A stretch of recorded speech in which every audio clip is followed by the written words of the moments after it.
ಜಾಗತಿಕ ಹೂಡಿಕೆದಾರರ ಸಮಾವೇಶ ಭಿನ್ನವಾಗಿ ಗುರುತಿಸಿಕೊಂಡಿದೆ. ಯಾಕಂದ್ರೆ ಉದ್ಯಮ ವಲಯದ ಸವಾಲುಗಳಿಗೆ ಉತ್ತರ ಹುಡುಕುವ ಕೆಲಸವನ್ನ ಸಮಾವೇಶ ಮಾಡಿದೆ. ಉದ್ಯಮ ವಲಯದ ದಿಗ್ಗಜರು ಭಾಗಿಯಾಗಿದ್ದ ವಿವಿಧ ಗೋಷ್ಠಿಗಳಲ್ಲಿ ಸಕಾರಾತ್ಮಕ ಉತ್ತರ ಸಿಕ್ಕಿದೆ. ಜೊತೆಗೆ ಕೊನೆಯ ದಿನ ನೂತನ ನೀತಿಗಳು ಬಿಡುಗಡೆಯಾಗಿ ಗಮನ ಸೆಳೆದಿದೆ. ಸಮಾವೇಶದಲ್ಲಿ ಸಕ್ಸಸ್ ಆದ 75 ಗೋಷ್ಠಿಗಳು.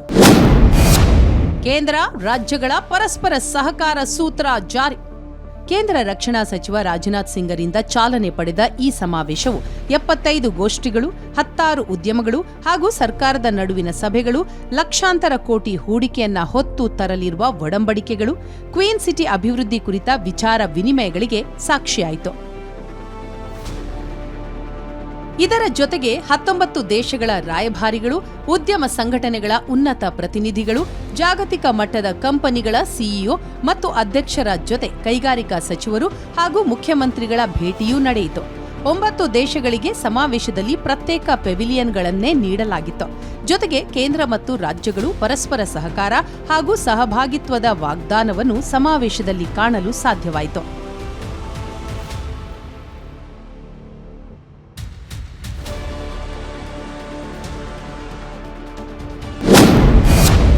ಪರಿಸರ ಸ್ನೇಹಿ ಸಾರಿಗೆ ನೀತಿ 2025-30 ಬಿಡುಗಡೆ.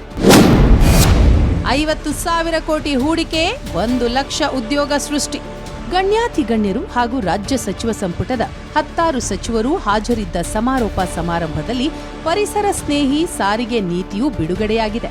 ಇಂಧನ ಸಚಿವ ಕೆಜೆ ಜಾರ್ಜ್ 2025-30 ಅವಧಿಯವರೆಗಿನ ಸಾರಿಗೆ ನೀತಿಯನ್ನ ಬಿಡುಗಡೆಗೊಳಿಸಿದರು.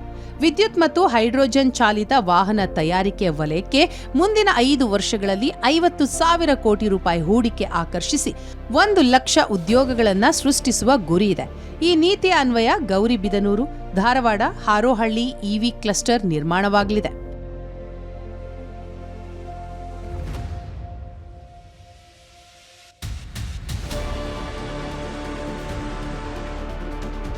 ಈ ಜಾಗತಿಕ ಸಮಾವೇಶದಲ್ಲಿ ಕೇಂದ್ರ ಮತ್ತು ರಾಜ್ಯ ಸರ್ಕಾರಗಳ ಸಹಕಾರ ಸೂತ್ರದ ಬಗ್ಗೆ ಚರ್ಚೆಯಾದವು.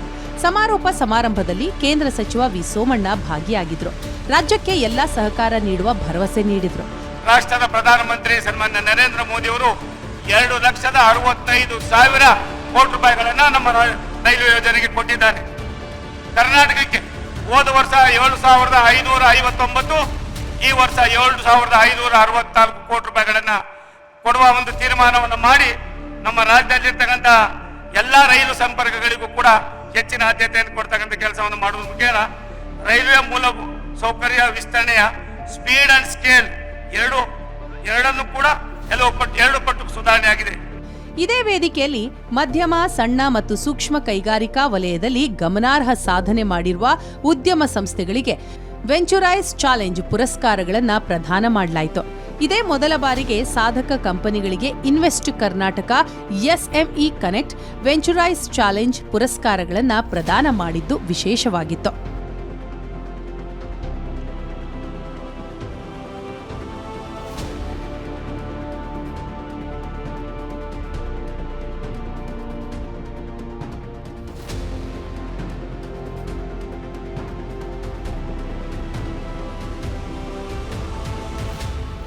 ಸಮಾವೇಶದಲ್ಲಿ ಗಮನ ಸೆಳೆದ ವಿವಿಧ ಗೋಷ್ಠಿಗಳು ಪ್ರಚಲಿತ ವಿದ್ಯಮಾನಗಳ ಬಗ್ಗೆ ಬೆಳಕು ಚೆಲ್ಲಿತು. ಪ್ರಕ್ಷುಬ್ಧತೆಯ ಪ್ರವರ್ಧಮಾನ ಗೋಷ್ಠಿಯಲ್ಲಿ ಮಾತನಾಡಿದ ಸಂಸದ ಶಶಿ ತರೂರ್ ವಿಶ್ವಸಂಸ್ಥೆಯ ಕಾರ್ಯವೈಖರಿಯ ಬಗ್ಗೆ ಬೇಸರ ಹೊರಹಾಕಿದರು.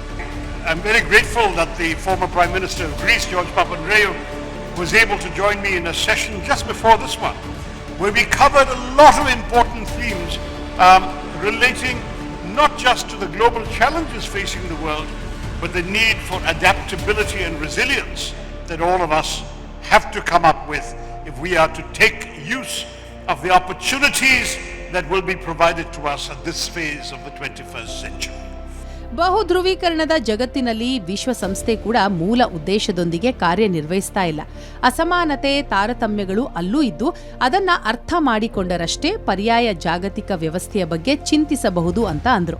ಇದೇ ಸಂದರ್ಭದಲ್ಲಿ ಕೃತಕ ಬುದ್ಧಿಮತ್ತೆ ಸೇರಿದಂತೆ ತಂತ್ರಜ್ಞಾನದ ಬಳಕೆಯಿಂದ ಜಾಗತಿಕ ಉದ್ಯೋಗ ಮಾರುಕಟ್ಟೆಯಲ್ಲಿ ಇನ್ನೂ ಕೆಲವೇ ವರ್ಷಗಳಲ್ಲಿ ಭಾರೀ ಬದಲಾವಣೆಯಾಗುವ ಆತಂಕವೂ ಸಹ ಸಮಾವೇಶದಲ್ಲಿ ವ್ಯಕ್ತವಾಯಿತು.